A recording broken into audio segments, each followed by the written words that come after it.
lecture. Thank you. Up next, Professor WHAM, presenting aliens or alienated, hidden assumptions about race that persist in paranormal cultures.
Welcome back, everybody.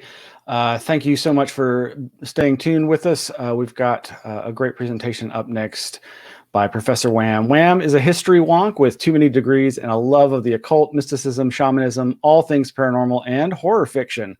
Her specialties are religious history, Sufism, runes, and UFO alien phenomena. Her superhero name is an acronym for a lengthy Arabic Sufi name that her friends refuse to spell or pronounce. WHAM has actual academic degrees under a mundane name more suitable for a podiatrist and works most days as a college teacher and data analyst. She currently lives in the Hudson Valley, where she is also known as Professor WHAM. She is a consultant for the Bigfoot Researchers of the Hudson Valley and teaches workshops on meditation, paranormal topics, and esoteric subjects. WHAM is also involved with several projects in the Hudson Valley that support native and environmental concerns. She's also co-host on Church of Mabus Radio. And without further ado, let's bring on our exciting guest, Professor WHAM. How you doing? Can you hear me? I can. You're a little low. If you can raise your volume, perhaps. I have no control of that on this end. How do I do that on the? Yeah, you just muted yourself. It would be in your sound control panel. In the. There we go. Is it better? Yeah, much better. Okay. Great.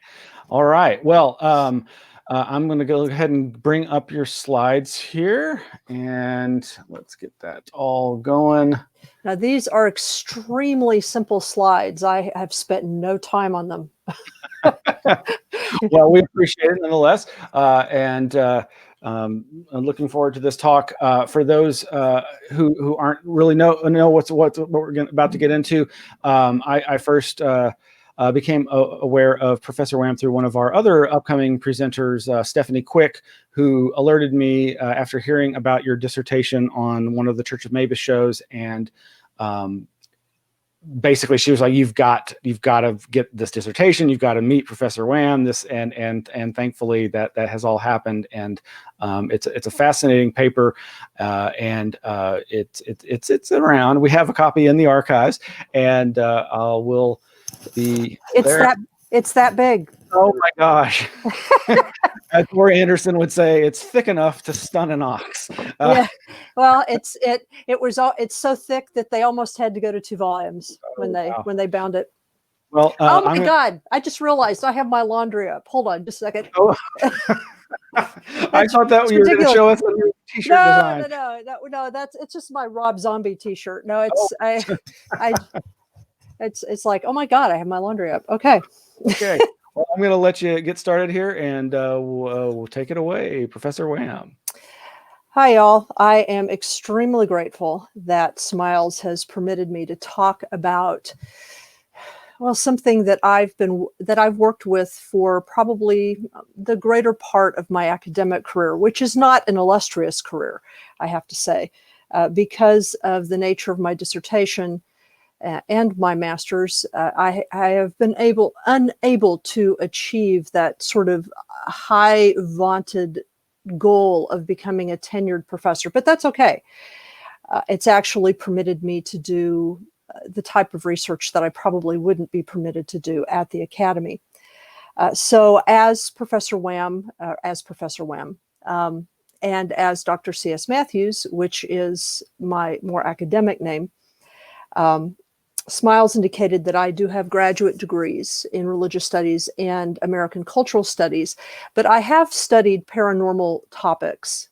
And like Mr. Romero before me, I also don't really care for the term paranormal that much because it doesn't really tell me anything. But we use that term to sort of designate all the weird stuff, all the weird topics that are talked about that are supposed to be not really real, but they're worth studying. And I've studied these topics both formally and informally for over 40 years. My basic approach is that of a Fordian when I approach these topics, but because I also have a background in the social sciences, I kind of consider myself a Fordian cultural historian anthropologist. That's probably the best way to describe me. And I've tended to focus on UFOs, although in the last 15 years, I've expanded that to include hauntings, cryptid research, and accounts of time and space displacements, which I consider to be very Very fascinating. So this talk focuses on two things. It focuses first on some of the content of my dissertation, I think because that's what Smiles really wanted me to talk about in many ways, but connecting that to what I've been doing currently, including the project that I've been engaged in most recently, which led to the publication of a book last year. It's been almost exactly a year. Mysterious Beauty, Living with the Paranormal in the Hudson Valley. So probably the easiest way to describe my approach is just in the dissertation and what we're going to be talking about today. It's just to tell the story of what happened to me that brought me to it. In the 1990s, the mid-1990s, I know it seems a long time ago now, I was putting together the research for my master's degree in religious studies. And my focus at that time was the often spiritually transformative nature of UFO contact stories. I had a great director. She was Dr. Sandra Zimdar-Schwartz, who at the time was probably the international expert on Marian apparitions. So I had a great director. She was very open to this kind of topic. And I spent 2 years traveling around the country attending UFO conferences, usually those that specifically catered to abductees and contactees. And I would interview them and, talk to them and just hang out with them. And I got to know several of them over the course of that time. For example, I was given permission by Dr. Leo Sprinkle, who might be familiar to some of you, to be one of the academics that would be permitted into some of the private contactee groups at his yearly gathering in Laramie, Wyoming. You actually had to be, I don't know about what it is like now, but you actually had to be screened in order to get into those groups. It was during 2 of those contactee groups that I witnessed what would become this interest, what sparked my interest, which eventually led to my doctoral dissertation in 2001. So it's been almost 20 years since I've published this. So I have to make a kind of a disclaimer here, and that is that when I talk about some of the things that I'm going to be talking about, I am specifically talking about the United States, maybe North American milieu. I understand that some of what I'm talking about is going to be different in other nations, in other countries, in other parts of the world. And that over the 20-year period since I wrote this, I'm pretty sure that there are some differences in paranormal communities, particularly the way that rank and file members maybe of certain organizations may operate with each other. So although I still see some of the issues that I'll be talking about cropping up rather frequently, both on an organizational level and certainly on the internet and social media. So where this all started was I was in a group of it was a private group of about 60 contactees. We were in a very large room. The room was entirely too small for all the people, even as large, it was too small for all the people that were in there. There was a circle that some people were sitting in, but there wasn't nearly enough chairs for everyone. So a lot of us were standing up along the walls. I was one of those. I was sitting or standing on one side watching people. And basically this was supposed to be a private contactee group where people would share with each other their experiences of alien contact and the messages they got, that sort of thing. And it went on for a really long time. I can't even remember now how many hours it went on. But it was overseen by Dr. Sprinkle. And at one point, there was this young man from the UK who started to tell a very, very animated story about his alien contact. And they seemed to pay special attention to him. And I don't really know why. I think it might have been because he had a British accent, and Americans tend to really hone in on that for some reason. It draws our attention. But anyway, people were really listening to what he was saying. And at some point, somebody in the circle asked him, just sort of broke into his narrative and asked him, so what did they look like? Talking about the aliens that were speaking to him. What did they look like? And the young man said automatically, without thinking, while gesturing to the people in the circle, he said, well, like us. They had white skin like us. And there was this murmur of acceptance and approval from the folks in the circle. And I just turned around and I sort of looked at the room to see what the rest of the response of the room was. And to one side, kind of across from me, there was a group of about 20 individuals who were African American and or other people of color. I couldn't tell whether they were Latinx or indigenous people, but they weren't white. And all of a sudden, I saw something happen there. It was some kind of an interesting reaction that they had to what this guy said. It was one of those nameless, wordless things. And they didn't notice that I had noticed across the room.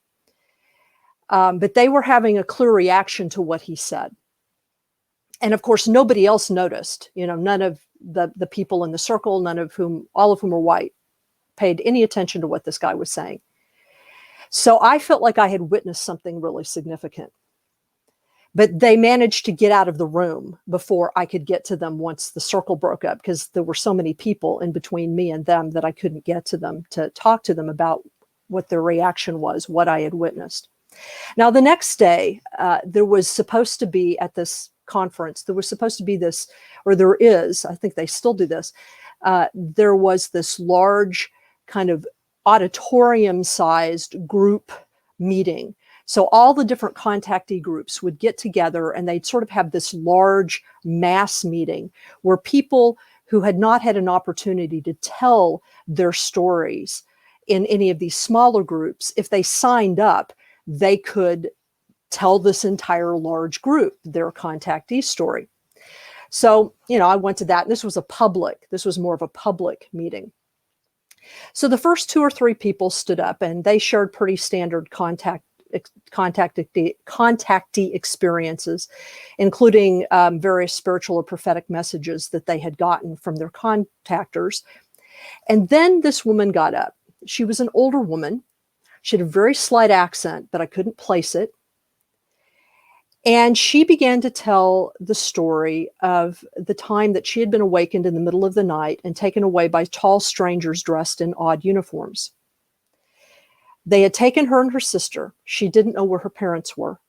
They had she and her sister were stripped naked and subjected to humiliating, seemingly medical exams that actually had some sexual content before being marked in a particularly painful way. So everybody was sort of on the edge of their seat waiting for her to reveal the message from the superior alien masters, because that's how all the other narratives had been.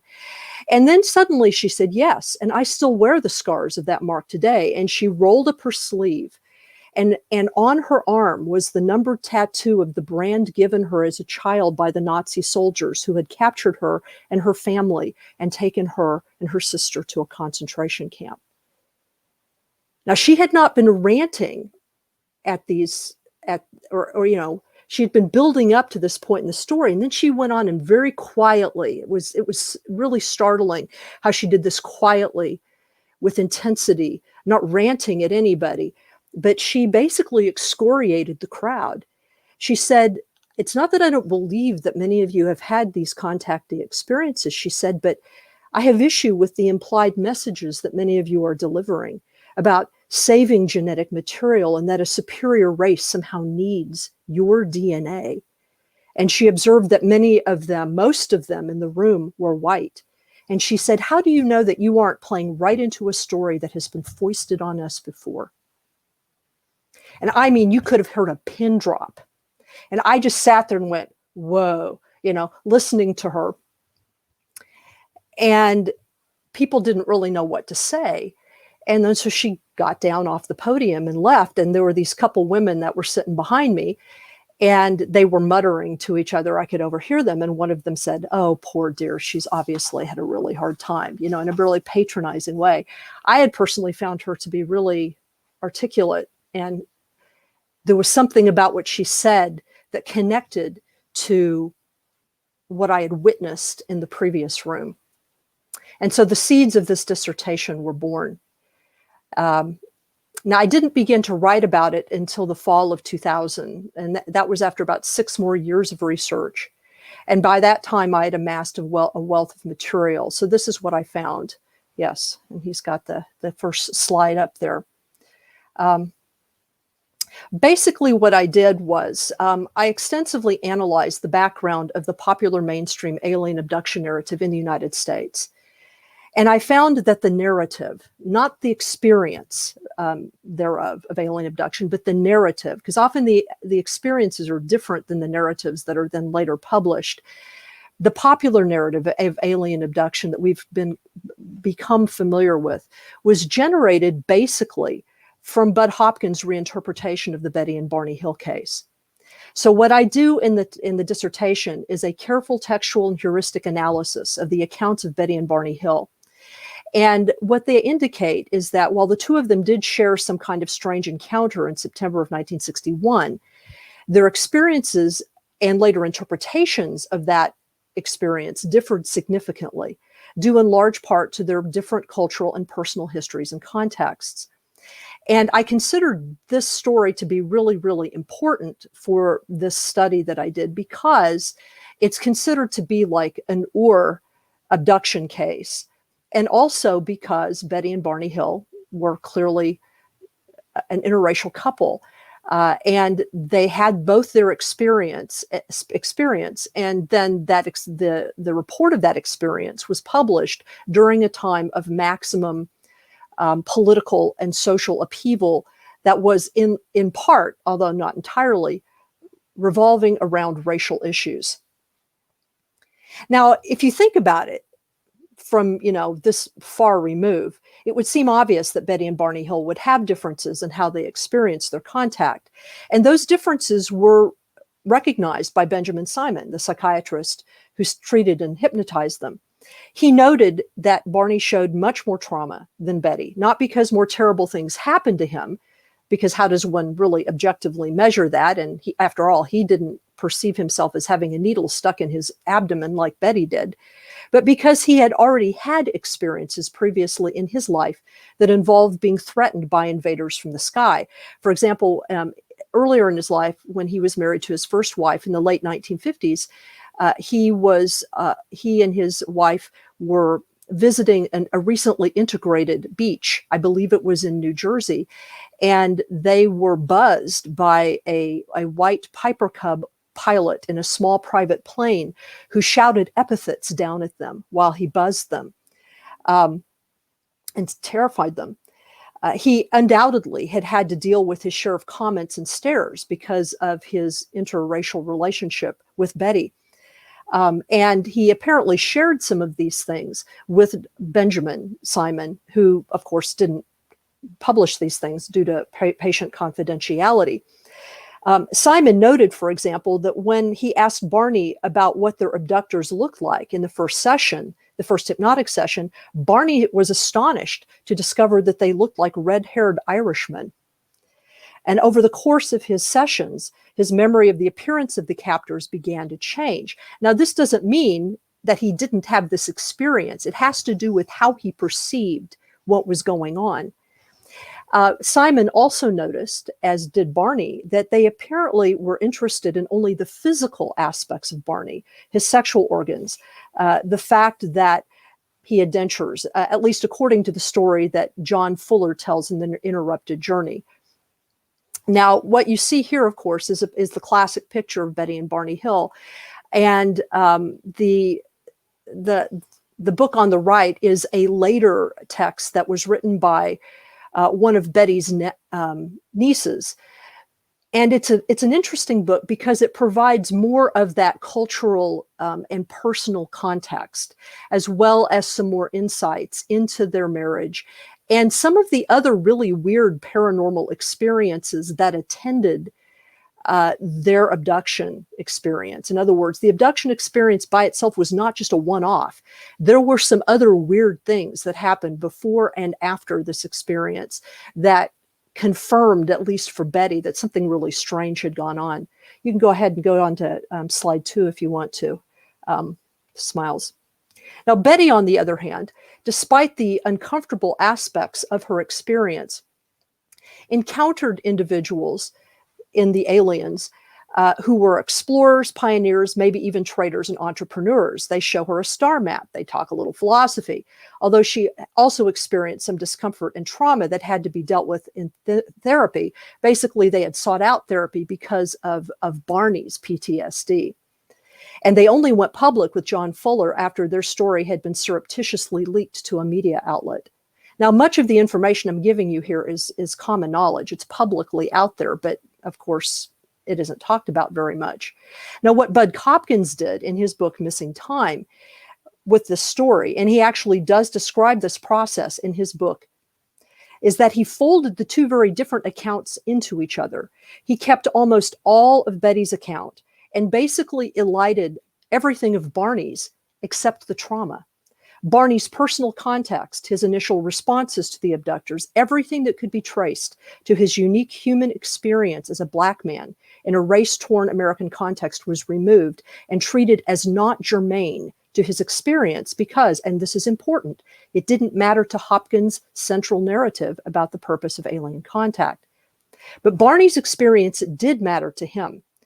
And Dr. Simon considered and wrote about this, that Barney's experience of whatever happened could not and should not be separated from his history as a Black man in America during one of the most violent periods of racial tension and upheaval in this country. He regarded the fact that Barney had PTSD to such a severe degree and that Betty did not, had not simply to do with the differences in their reported experience, but the manner in which it was connected to previous events in their lives. And actually, Betty talks about this a little bit as well in some of her subsequent interviews that she does. So that's basically where my dissertation started. So in the course of my research, I discovered that racial issues are either right at the surface or just below it in many discussions of race and alien abduction contact in the United States. So I just want to talk, just give a brief kind of overview of some of the other things I touch on in the dissertation. One of the things I do is I cover the intertwined history of discussions about extraterrestrial life and race that philosophers and scientists have engaged in for the last 300 to 400 years. So this is like not a new thing, corresponding, not surprisingly enough, with expanding Western colonial efforts and the concurrent rise in racial taxonomies of the 18th centuries, the first discussions of which can be found in the writings of Linnaeus, the racial evolutionist, and the two that I call the Immanuels, Immanuel Kant and Immanuel Swedenborg. I also, in the dissertation, trace the intertwined alien extraterrestrial racial nexus through several literatures, including the American Indian captivity narrative, and they are much more like alien abduction narratives than one might think. Even Betty Hill alludes to them in one of her interviews. Horror fiction, science fiction, and in fact, even at the time when I wrote this dissertation, there was already a huge academic literature on the history of race connected to extraterrestrials and other alien life in horror and science fiction that I could draw on at the time. Even more of that has been written lately, and in the latest manifestation of that understanding can be seen in the Lovecraft Country, which is sort of an interesting reboot of various H.P. Lovecraft racial tropes. I also traced it in the American New Bibles, such as the Book of Mormon, Owaspy, Urantia, the Seven Circle Quran, the Book of Knowledge, the Keys of Enoch, the Ansaru literature, which, by the way, if you consider yourself to be an aficionado of extraterrestrial spiritual literature in the United States, and you don't know what the Seven Circle Quran or the Ansaru literature is, then you are sadly deficient. And the occult fantastic genre of the late 19th century, which of course includes The Coming Race, Dweller on Two Planets, the Yellow King stories, the Great God Pan story by Arthur Machen, which influenced H.P. Lovecraft, and how various of these literatures influenced early contactees, such as Howard Menger and the Georges, as I call them, George Adamski, George Hunt Williamson, and George Van Tassel. And of course, I'm sure many of you know that George Hunt Williamson was also a neo-Nazi in addition to being a UFO contactee. And then I connect that up to popularizers such as Ray Palmer and L. Ron Hubbard. Now, one of the major things that these literatures have in common with the alien abduction contactee communities, and you still see this. I hear Linda Moulton Howe, God bless her, because I really like Linda a lot, but I hear her talk about this all the time. The obsession with trying to figure out how many species or races of the contacting non-humans there are. And that is almost identical with the obsession, sometimes down to language and taxonomy. You can flip to the next slide, with the obsession that 18th century racial taxonomists had with trying to figure out all the species and races of humans. This is just one chart I found just by Googling, all the different kinds of aliens that are supposed to be out there. And there's this obsession with trying to figure out what the physical characteristics mean, because they're connected to skin color. Does that say something about who or what the aliens are, what their significance is, whether they're robots or not? If the reptilians are almost dark, always dark or weird colors, are they evil or not? I mean, these are the kinds of questions that are constantly exercising people who are trying to parse how many extraterrestrials we're being contacted by. But probably the most important thing that my dissertation did, as I found, is that there is a persistent community. And I know this is still true because I've still retained some contacts within it. It's a sub-community within African American communities that tells stories of alien or non-human contact and abduction from a very different context and with different meanings attached. And that these narratives have existed since the mid-19th century for at least 150 years, first finding their expression, at least in textual form, during the early spiritualist movements of the 1840s, and then continuing on to the present day. These narratives of alien extraterrestrial contact or abduction are no less fascinating, but often contain very different elements from the standard such narratives that are well known today, or that are part of the standard American contactee and abduction narrative, and contain elements that are actually common to African American autobiographical storytelling. And the most common differences are, and you can flip the slide again, most common differences are an almost complete lack of the classic missing time. There's no obsession with medical exams or genetic material.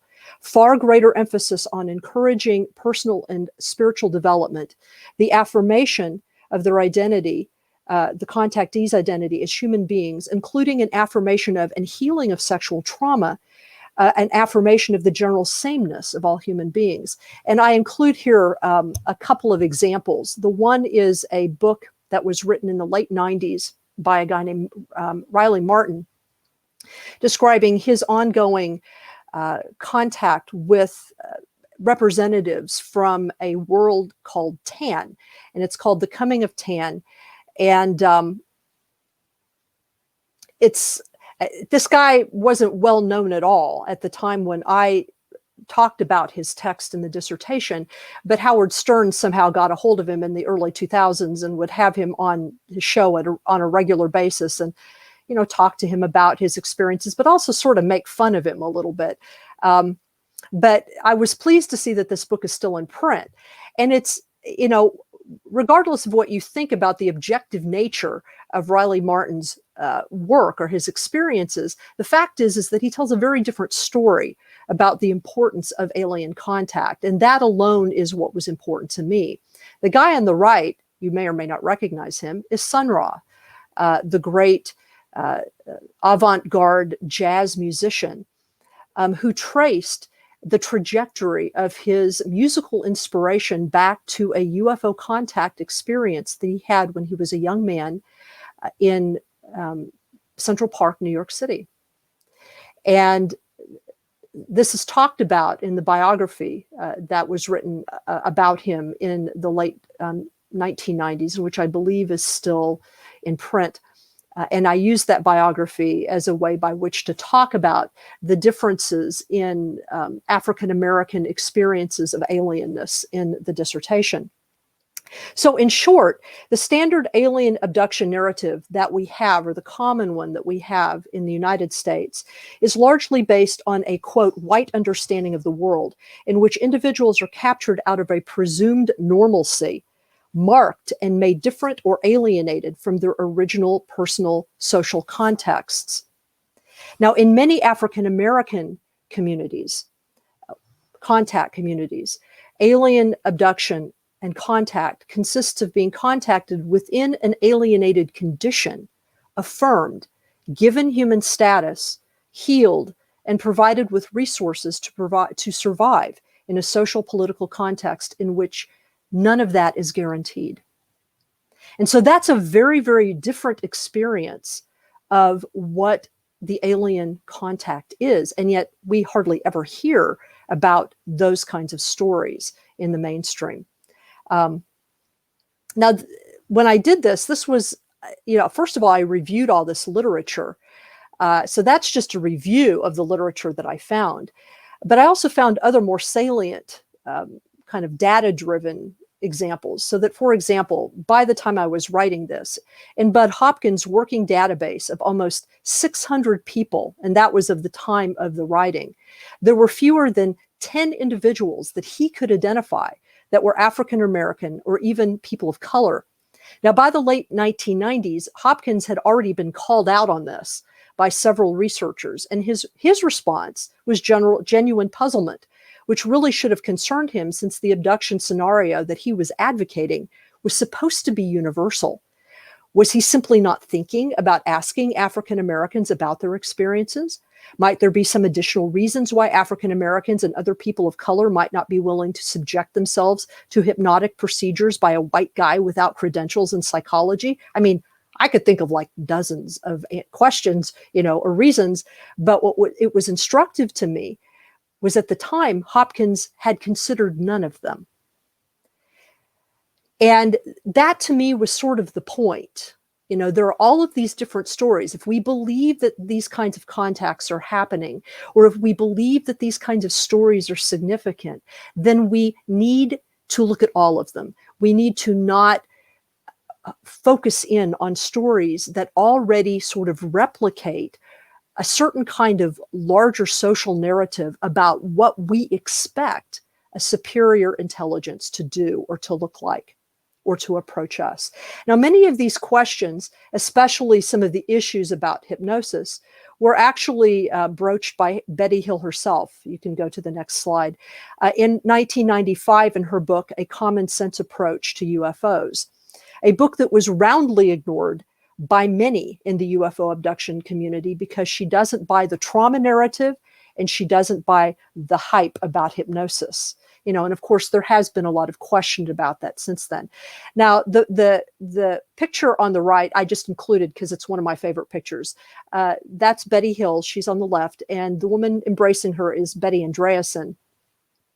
And this is a picture. This is actually Betty Andreasen's picture. And she has given me permission to use it in a few contexts.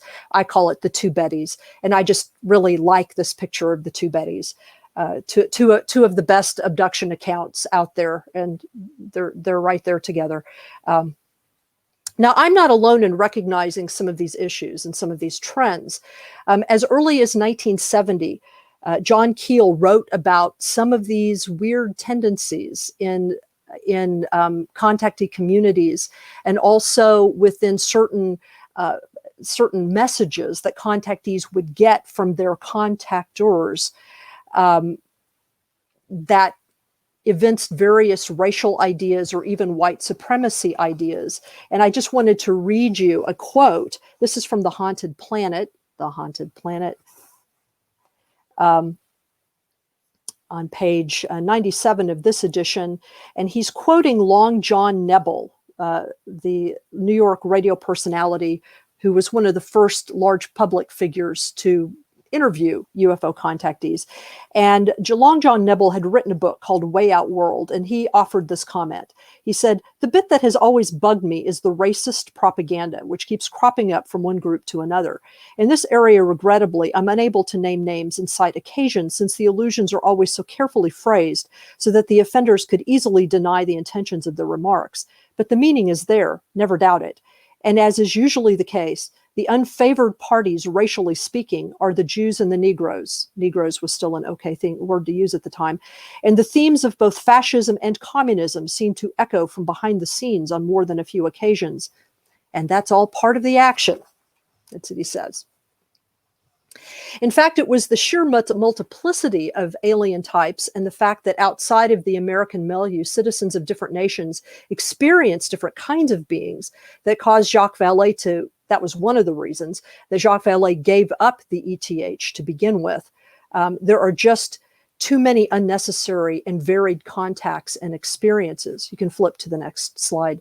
We cannot assume that Earth is Grand Central Station, and assumptions about that say more about us than demonstrate any kind of objective reality. These are the two original editions of Our Haunted Planet, which I still recommend. It's still got great stuff in it. And Passport to Magonia, that's the original hardcover.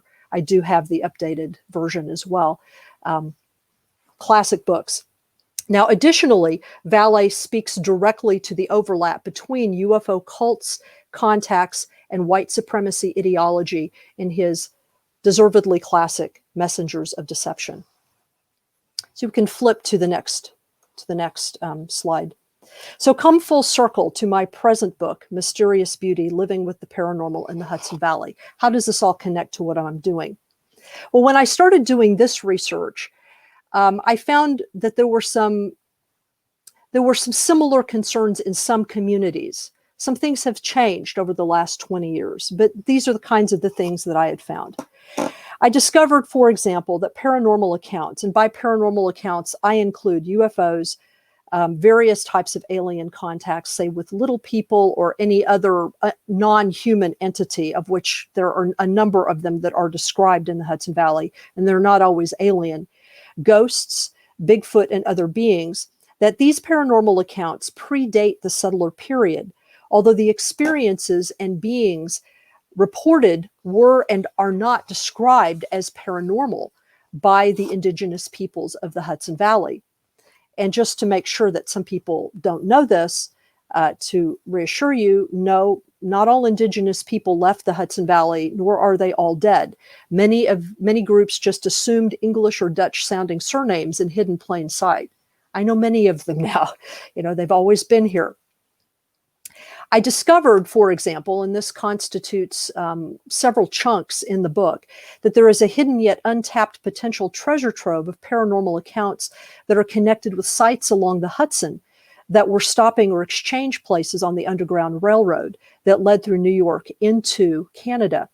Many African-American families, some of whom have been in New York since before the Revolution, are aware of these sites and their relationship to hauntings, but have refused to talk about them because larger communities tied to the Underground Railroad, such as in Poughkeepsie and Newburgh, have been strangely reticent to admit to large-scale participation in the Underground Railroad, which this is still something that is sort of kind of odd and an issue, even from a historical perspective. Now, it may be a reticence that is associated more with the fact that the paranormal community itself, particularly one team of paranormal researchers who are largely people of color and African Americans. They are ghost hunters, and they're the ones who have discovered some of these connections. And it may be that certain members of certain chambers of commerce don't want to be connected to a paranormal group. It's difficult to know whether it's because they're a paranormal ghost hunting group or whether they're because they're people of color. It isn't clear about that. Now, let me be clear. I am not trying to disprove any specific paranormal experience. I am talking about the contexts that humans already have when experiencing high strangeness events, the filter they see it through, the social personal negotiations they must traverse when sharing their experiences with others, and what accounts get edited or removed from what become larger social narratives or stories that make it into print or now onto social media. Humans do not have these experiences, nor do they tell them or share them in a vacuum. And who they are and how they are, already oriented, clearly would affect the how, what, and maybe even the where, when, and why of their experiences.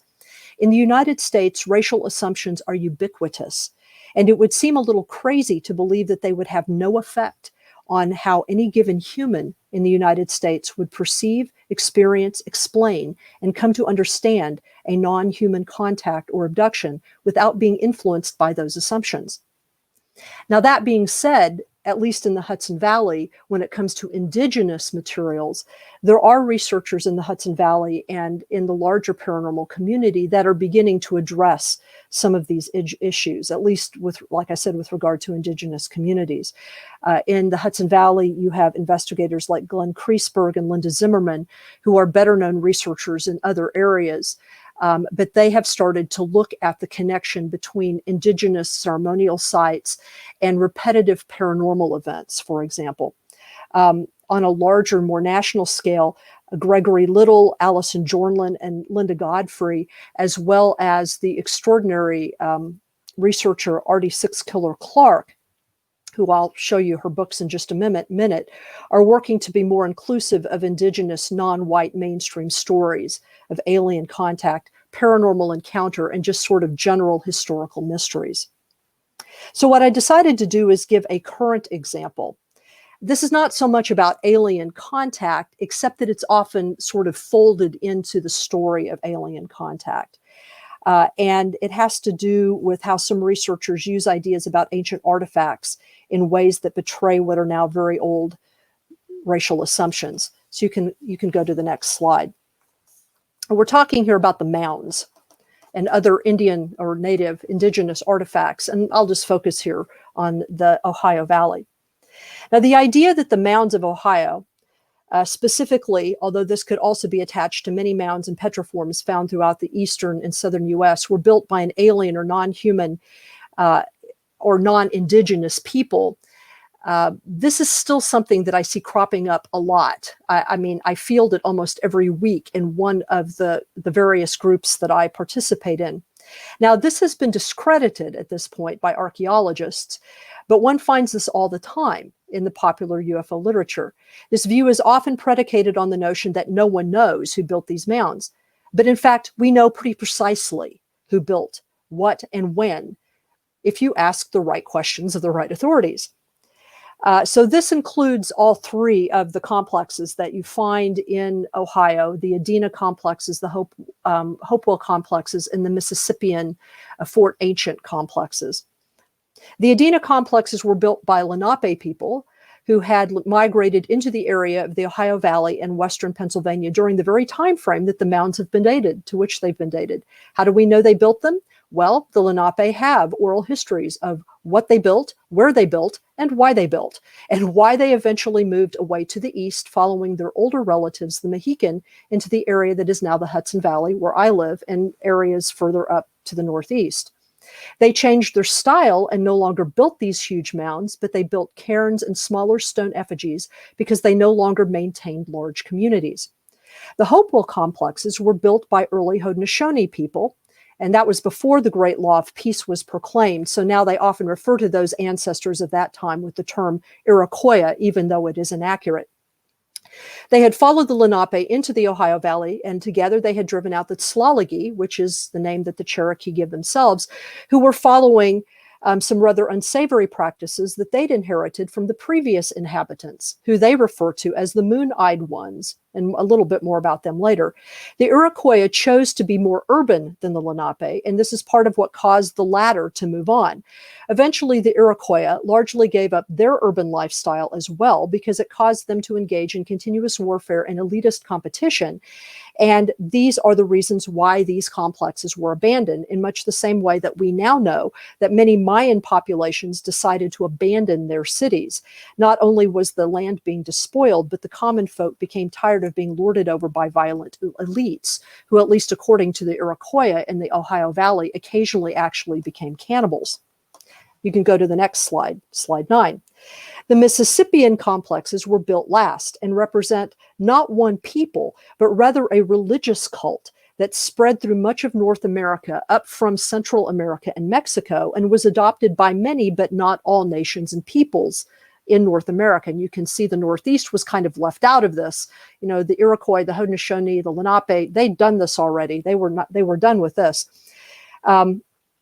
Except for the Shawnee, most Algonquin peoples ignored this, except for the Shawnee and other nations of the upper Mississippi, because some of the peoples who were migrating up from Central America and Mexico and bringing this cult with them were incorporated into their clans and families.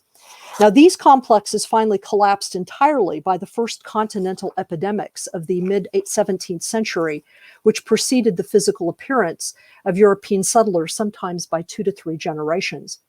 Now, by the time Europeans saw these ruins, usually in the 18th century, they had long been abandoned, and the natives that might have lived in the area at that time were often refugees from other areas, and so they may not have known about the origins of the various complexes or refused to say. Those places where the dead were buried, and in many indigenous North American groups, one doesn't speak of places of the dead to strangers. They had no idea that this would inspire white explorers to weave tales of lost white or Jewish tribes and to dig up the graves of their ancestors. It was unthinkable. Now, how do I know about these things? Well, I have consulted native traditions, including native people. Everything I've just recited is contained within living, native, oral, and sometimes written traditions of the Lenape, the Shawnee, the Seneca, the Onondaga, the Cherokee, the Potawatomi, the Wyandot, the Kickapoo, and I could go on. So if you don't know this stuff, but you research this stuff, you need to know it, because you cannot make assumptions about who built this stuff without knowing what the people who lived there tell the stories thereof. So flip to the next slide, please. So if you want to know some of the actual stories about who built the mounds and who built some of these petroforms and who occupied these cities, I recommend these 2 books by Barbara Alice Mann, who is both a historian, but she's also what's called a lore keeper or a story keeper of the Seneca. Particularly in her clan, that's what their job is to maintain the oral traditions. So she gives you both the written traditions, she gives you the archaeology, and she gives you the oral traditions of all the peoples that were connected specifically to the mounds of Ohio, the Ohio Valley, and in some cases in some other places. And just a few other things that are connected to this.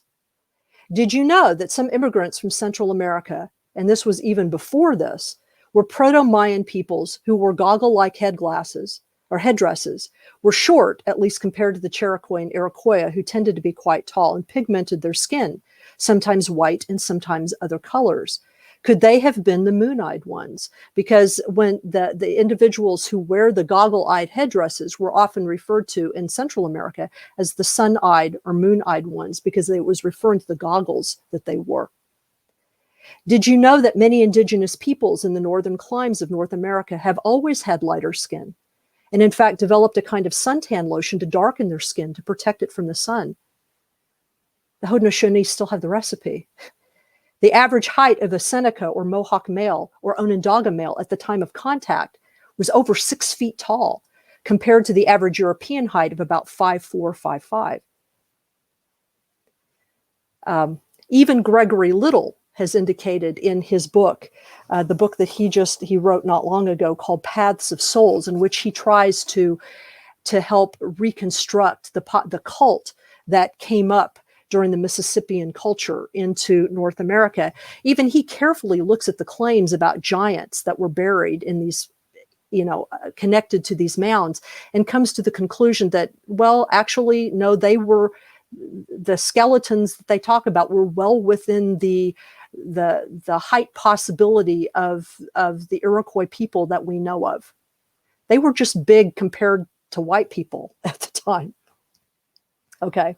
Now, my point in sharing all this is not to say that most paranormal researchers are racist, especially since for many people in the US, the term racist has come to mean that you're a bad person. For me, someone with racist assumptions is simply a person who has never examined how assumptions about race might be coloring his or her world, mostly because he or she doesn't have to, and they are supported in that naivete by the larger society in which they live. I have no idea if such people are good persons or not, but they might have wrong ideas or bad ideas. Ideas can be changed by accurate information and studied self-reflection. If you're actually a good person, you won't have any issues with this. You'll want to know what the truth is before you go off and you decide to make your theories or study your paranormal materials. And flip to the next slide. This next slide, by the way, contains all the books that have been published by one of my favorite authors on extraterrestrial alien accounts, Artie Six-Killer Clarke.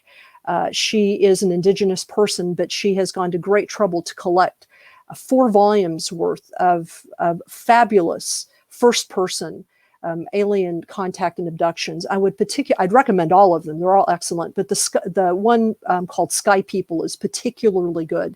These are stories of contact and abduction that you have probably never encountered before from Central America, from Guatemala, Honduras, Nicaragua, some of which are connected to some of the Mayan ruins and some of which are not. Some are urban, some are rural. They're extraordinary stories. And they're told in a very different way. And she provides a wonderful frame for each of the stories. She does a great anthropological job with all of these books. So I would really recommend them to you.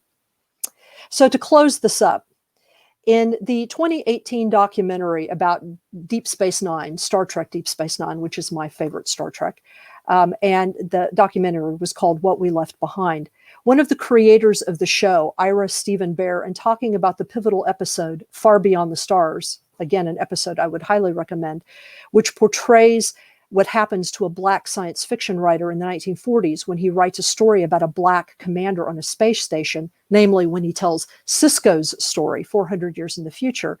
That's what the episode is about. And reflecting on this, along with cast members, about how the world hasn't really changed all that much for Black people, Bear says, bottom line is, when people cannot come to the conclusion that every person on this planet is worth treating as a human being, if we cannot agree on that most basic concept, well, don't talk to me about 400 years from now. So I would paraphrase that in this manner. If paranormal researchers cannot come to the conclusions that their assumptions about race, ethnicity, and culture might fundamentally shape what interpretations they make about the subjects they choose to interview, the explanatory theories they are drawn to, the narratives they privilege when editing or publishing accounts, if researchers are not willing to actually talk to indigenous peoples about their traditions before using elements of those traditions to bolster their own alien claims, then don't talk to me about what life on other planets or in other worlds might be like. So you can show that last website or that you were wanting to show. This is something that was published in March of 2020. So obviously this is still an issue for someone. And it's an article from the Guardian, which if you want to look it up, you can. It's called True Alienation When a Person of Color Tries to Fit in with UFO Enthusiasts. And basically, it just tells the story of an individual whose father, who's Dominican, is completely obsessed with UFOs. And he wants to join with UFO groups. And some of the challenges that he's had, because most UFO groups, as online or in person, are essentially white, at least in the Western Hemisphere, at least in Europe. And it also talks a little bit about how in 2018, if people remember, there was a bit of a kerfuffle about the Pennsylvania leader of MUFON having to step down because of some racist comments that he made on his Facebook page. And then a whole bunch of other people from MUFON quitting at that time because they found out that he and some other of the leadership of MUFON were associated with J.Z. Knight, who some of you may recognize as the channeler of Ramtha, who has also been connected with a lot of very racist statements against Black people and against Muslims and Catholics and Jews, as well as LGBTQ people. But one of the interesting things about this article is that it turns out that the common rank and file of MUFON, at least the folks that he was connected with, this guy was connected with, they were perfectly fine with him. So it was more of an institutional problem. It was more of a hierarchy problem. But that doesn't mean that there aren't some other issues. Whenever you have that kind of stuff at the institutional level, that means at some level it's okay by the rest of the, or they're unaware of it, the rest of the community, if you will. So anyway, this is still an issue that pops up a lot of times in paranormal communities, and I am grateful that Smiles gave me an opportunity to talk about it. Thank you. Thank you so much. That it is such a fascinating topic. I feel like, this is something that it was both literally staring me and so many of us in the face for so long, and yet it unsurprisingly took some educated, anthropologically oriented folks to help bring it into the fore. And yours is one of several really fantastic dissertations that cover this issue from a number of perspectives. This idea of the colonialism aspect, the Native American and abduction colonial lore, and slavery in general in this country. This is such a deep topic for further discussion. Thank you so much for presenting it, Professor WHAM. Really appreciate it. Folks can go to her website, professorwham.com, and also check out her wonderful book, Mysterious Beauty. Thank you. Mysterious beauty living with the paranormal in the Hudson Valley. And of course, she's been part of a panel discussion here on the Anomaly Archives stream before, in discussing another mutual area of interest, the life and works of Eugenie Macer's story. So you can go check that out. Thank you so much. Just some real quick, definitely a lot of positive feedback here. An amazing speaker. Hi, Stephanie. Hi, Stephanie. And just thank you so much for joining us, and we'll talk to you again soon. Thank you for giving me the opportunity. It's been a pleasure. All right, folks, we will be right back with our next presentation by Brent Raynes. So stay tuned and stay where you're at.